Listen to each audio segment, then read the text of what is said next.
আরে দাঁড়ান দাঁড়ান, কে কে খেয়েছেন এই রেসিপিটা? এটা হলো কাঁঠাল বীজ দিয়ে তরকারি। এই যে কাঁঠাল বীজটাকে ফার্স্টে আমি ছাড়িয়ে নিচ্ছি। এইবারে এটাকে কুচি কুচি করে কেটে নেব।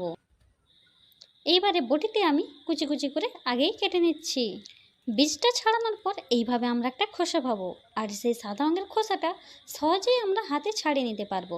আর এই যে লালটা আমি তুলছি, এটা কিন্তু না তুললেও ওটা কিন্তু খাওয়া যায়, কিন্তু আমি একটু ওটাকে তুলে নিচ্ছি। এইবার দেখাচ্ছি যে সাদা খোসাটা আমরা হাতে তুলতে পারছি না, সেটা এইভাবে বটির সাহায্যে একটু কেটে নিই, তারপরে কিন্তু ছাড়ালেই ছেড়ে যাচ্ছে। আর এই যে আবার আমি সেটাকে ভালো করে সরু সরু করে কুচি কুচি করে নিচ্ছি।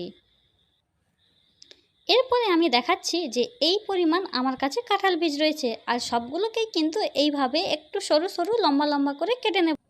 এইবার একটা ভালো জিনিস দেখুন, এই যে যে সাইডটা উঁচু হয়ে আছে ওইখান থেকেই কিন্তু কাঁঠালের চারাটা বার হয়।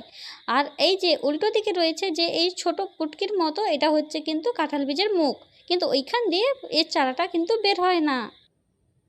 যখনই কাটতে যাবেন এটা দেখতে পাবেন যে এই উঁচু অংশটা কিন্তু সহজেই ছেড়ে যাচ্ছে, বাকি অংশটা কিন্তু কোচাতে হয়। এটা কিন্তু আর কুচি করতে হয় না। এই যে আমি সমস্ত কাঁঠাল বীজগুলোকে এবার কিন্তু কেটে নিয়েছি। এইবার আমি এর সাথে মিক্সড করে নিচ্ছি কুঁদরি আর আলু, তবে কিন্তু এর টেস্টটা আরও ভালো আসে। এবার শুরু হয়ে গেল রান্না। আগেই দিয়ে দিচ্ছি লঙ্কা, পাঁচফোড়ন, এরপরে দিয়ে দেবো আদা, কারণ আমি এটা তৈরি করছি নিরামিষ। আর এই যে দিয়ে দিলাম আদা, একটু নেড়ে চেড়ে নিয়ে নিলাম, আদাটা ভাজা হয়ে এলো। এরপরে আমি দিয়ে দেব একটু সর্ষে বাটা, কারণ এটাতে একটু সর্ষে বাটা না দিলে ঠিকঠাক করে টেস্ট আসে না, সেই জন্য একটু সর্ষে বাটা দিয়ে দেবেন। এরপর একটু অপেক্ষা করুন যাতে করে মশলাটা ভালোভাবে ভাজা হয়।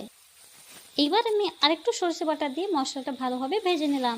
এইবারে সবজিগুলো দিয়ে দিলাম। সবজিগুলোকে তেলের মধ্যে আগেই একটু নেড়ে রেখেছিলাম, তারপর আমি এই মশলার মধ্যে দিয়ে দিলাম। এবার একটু নুন আর একটু হলুদ দিয়ে দিলাম। এটা হলো আমাদের মাটির উনুন, আর এই যে বাতা দিয়ে ঘেরা রয়েছে যাতে করে কোনো রকম কুকুরবেলা ঢুকতে না পারে। এরপর আমরা এই সবজিটিকে কিছু সময় এদিক ওদিক নেড়ে ঢাকা দিয়ে রেখে দেবো, আর সেদ্ধ হলেই